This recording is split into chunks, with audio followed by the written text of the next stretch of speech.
Welcome back to మన impact channel. ఎవరైతే మన ఇంపాక్ట్ ఛానల్ని మొదటిసారిగా చూస్తున్నారో మన యొక్క ఛానల్ని సబ్స్క్రైబ్ చేసుకోండి. ఈరోజు వీడియోలో భాగంగా దాదాపు ఏదైతే ఉందో మొదటి నుంచి మన ఇంపాక్ట్ ఛానల్లో టీవీకే పార్టీ అధినేత విజయ్కి పట్టం కట్టబోతున్నారు తమిళనాడు ప్రజలు అని చెప్తూ వచ్చాము. అదేవిధంగా ఈరోజు జరిగినటువంటి ఎలక్షన్స్లో కూడా ఎలక్షన్స్ యొక్క రిజల్ట్లో భాగంగా టీవీకే పార్టీ ముందుకు దూసుకెళ్ళిపోతుంది.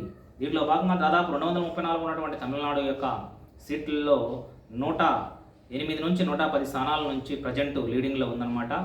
ఈ లీడింగ్లో ఉండటమే కాకుండా దాదాపు మిగతా ఉన్నటువంటి స్థానాలలో కూడా స్వల్ప వాటు వెనక ఉండటంతో అది కూడా మున్ముందు వచ్చేటువంటి యొక్క రాబోయేటువంటి సమయంలో ముందుకు దూసుకొచ్చేటువంటి అవకాశాలు పుష్కలంగా కనిపిస్తున్నాయి. ఇంకా చూసినట్లయితే టీవీకే పార్టీకి 110 నుంచి 108 నుంచి 110 వరకు ప్రజెంట్ లీడింగ్లో ఉన్నారు. అదేవిధంగా డిఎంకే పార్టీ వాళ్ళు 53 స్థానాలలో లీడింగ్లో ఉండటం జరిగిందనమాట. ఇంకా ఏఐఏడిఎంకే మరియు బీజేపీ అలయన్స్ వాళ్ళు పొత్తుతోటి వాళ్ళు ఇద్దరు కలిసి ప్రజెంట్ 73 స్థానాలలో లీడింగ్లో ఉన్నారనమాట. ఏదేమైనా సరే తమిళనాడు యొక్క ప్రజలు దాదాపు 234 స్థానాలలో ఫస్ట్ నుంచి కూడా ఏదైతే అత్యధికమైనటువంటి ఓటింగ్ శాతం నమోదైనప్పుడే యువకులు కానీ లేకపోతే దేశ విదేశాల నుంచి వచ్చినటువంటి ఎంతోమంది ప్రజలు ఈ యొక్క ఓటు హక్కుని వినియోగించుకున్నప్పుడే మనకి అర్థమైందన్నమాట. ఈ యొక్క మార్పు దేనికి ఉండబోతుందని కూడా మనకి అర్థమైంది. ఆ మార్పే ఈరోజు మనకి టీవీకే పార్టీకి పట్టం కట్టబోతున్నట్లు అర్థమవుతుందన్నమాట. దాదాపు టీవీకే పార్టీ అధినేత విజయ్ జరిపినటువంటి సభలు చాలా తక్కువ అన్నమాట. కానీ అతని యొక్క ప్రసార శైలిలో కొంత భిన్నత్వం చూపించడం వల్ల మరియు అతని యొక్క చెప్పిన మాటలు కరెక్ట్గా ప్రజలకు కనెక్ట్ కావటము మరియు ఆయన మీద నమ్మకము పెట్టుకోవటము మరియు ఆటోమేటిక్గా అతన్ని అతని మీద ఉన్నటువంటి అభిమానము అంతకుముందే రెట్టింపు ఎంతో అభిమానిస్తారు కాబట్టి తమిళనాడు ప్రజలు అతని యొక్క మాటలను కూడా నమ్మి అతనికి పట్టం కట్టబోతున్నట్లు కూడా మనకు పూర్తి స్థాయిలో అర్థమవుతుందన్నమాట. ఏదేమైనా సరే ప్రస్తుతానికి ప్రస్తుత పార్టీలో ప్రభుత్వంలో ఉన్నటువంటి డిఎంకే పార్టీ దాదాపు 3వ స్థానంలో పడిపోయేటువంటి పరిస్థితుల్లో ఉంది. ఇంకా అలయన్స్తో ఉన్నటువంటి ఏఐఏడిఎంకే వాళ్ళు 2వ స్థానానికి వచ్చేటువంటి సూచనలు ఉన్నాయన్నమాట. మిగతా వాళ్ళు ఒక 10 నుంచి 19 వరకు స్థానాలు లీడింగ్లో ఉన్నారు. ఏదేమైనా సరే యువతలపర్తి విజయ్ అయితే సీఎం కావటము పక్కా అని తేలిపోతుంది. ఏదేమైనా సరే విజయ్కి ఒక 4-5 స్థానాలు లేకపోతే ఒక 7-8 స్థానాలు ఇంకొంచెం తక్కువైనట్లయితే మిగతా వాళ్ళు పొత్తులో భాగంగా అనే కాకుండా వాళ్ళు వచ్చి వాళ్ళే ఇతన్ని కలిసేటువంటి అవకాశాలు ఉన్నాయన్నమాట.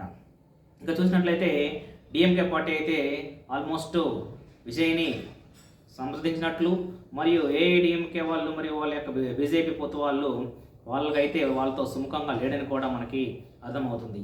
ఏదేమైనా సరే ఈ యొక్క విజయ్ సీఎం కావటము పక్కా అని తేలిపోయింది. మిగతా వాళ్ళు ఎవరైతే ఉన్నారో డిఎంకే వాళ్ళు విజయ్తో కలిసేటువంటి అవకాశాలు కనిపిస్తున్నాయి. వాళ్ళు కాకుండా ఇతరులు ఎవరైనా వచ్చే పని అయితే యునానిమస్గానే ఒంటరిగానే అతను వెళ్ళేటువంటి అవకాశాలు కూడా ఉన్నాయి. ఏదేమైనా సరే ఇంకొక 1 అవర్లో అయితే మనకు పూర్తి స్థాయిలో తేలిపోతుంది. మ్యాక్సిమం 118 స్థానాలు 100% రావడానికి సిద్ధమైనట్లు కూడా మనకి తెలిసిపోతుంది. ఎందుకంటే ఆ లీడింగ్లో ఉన్నటువంటి నెంబర్స్ను బట్టి కానీ లేకపోతే కొన్ని ఫిగర్స్ను బట్టి కానీ దాదాపు 118 స్థానాలు అవలేలుగా వచ్చేటువంటి సూచనలు మెండుగా కనిపిస్తున్నాయి. ఏదేమైనా సరే ఈ యొక్క 234 స్థానాలలో ప్రజెంట్ లీడింగ్లో ఉన్నటువంటి విజయ్ యొక్క విజిల్ మారుమోగిపోతుంది తమిళనాడు యొక్క స్టేట్లో. అదేవిధంగా వాళ్ళ యొక్క అభిమాన నటుడు సీఎం కాబోతుండతో వాళ్ళ యొక్క ఆనందానికి అవధులు లేకుండా పోయాయి.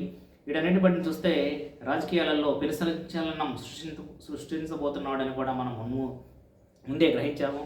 కానీ ఇంత షార్ట్ పీరియడ్లో డైరెక్ట్గా వచ్చేసి సీఎం కావడం అనేటువంటిది అది అనితర సాధ్యం అన్నట్లుగా కూడా మనం చెప్పవచ్చు. ఏదేమైనా విజయ్నే అదృష్టవంతులుగానే మనం చెప్పవచ్చు. అదేవిధంగా అతను విసిరినటువంటి విమర్శనాస్త్రాలు కానీ లేకపోతే అతను మాట్లాడినటువంటి మాటలు కానీ తోటల్లాగా ప్రతిపక్షాలకి తగిలినట్టు ప్రజలకు కూడా అర్థమైనట్లు కూడా మనకి స్పష్టంగా తెలిసిపోతుంది. స్వల్ప స్పీచ్లు ఇచ్చినా సరే తక్కువ సభలు పెట్టినా సరే ఏదైతే చెప్పాలనుకున్నాడో తనదైన శైలిలో అర్థవంతంగా వాళ్ళకి కరెక్ట్గా కనెక్ట్ అయ్యే విధంగా చెప్పినటువంటి తీరు వల్లనే ఈరోజు విజయ్ కేతనం వేయబోతున్నాడని కూడా మనము గట్టిగా చెప్పవచ్చు. ఏదేమైనా సరే సీఎం కాబోతున్నటువంటి టీవీకే అధినేత విజయ్కి మరొకసారి మనము కంగ్రాచులేషన్స్ తెలుపుకుంటూ ఇలాగే ముందుకు దూసుకుపోవాలని కోరుకుంటూ ఈ వీడియో కానీ ముందు అప్డేట్స్ కోసం మన యొక్క ఛానల్ని సబ్స్క్రైబ్ చేయండి. చూసినటువంటి ప్రతి ఒక్కళ్ళు లైక్ చేయండి. అక్కడ ఉన్నటువంటి బెల్ ఐకాన్ని క్లిక్ చేసి మరిన్ని వార్తలకు మమ్మల్ని ఆశీర్వదించండి. ఈ వీడియో కానీ మీకు నచ్చినట్లయితే లైక్ చేయండి, షేర్ చేయండి, సబ్స్క్రైబ్ చేయండి. Thank you.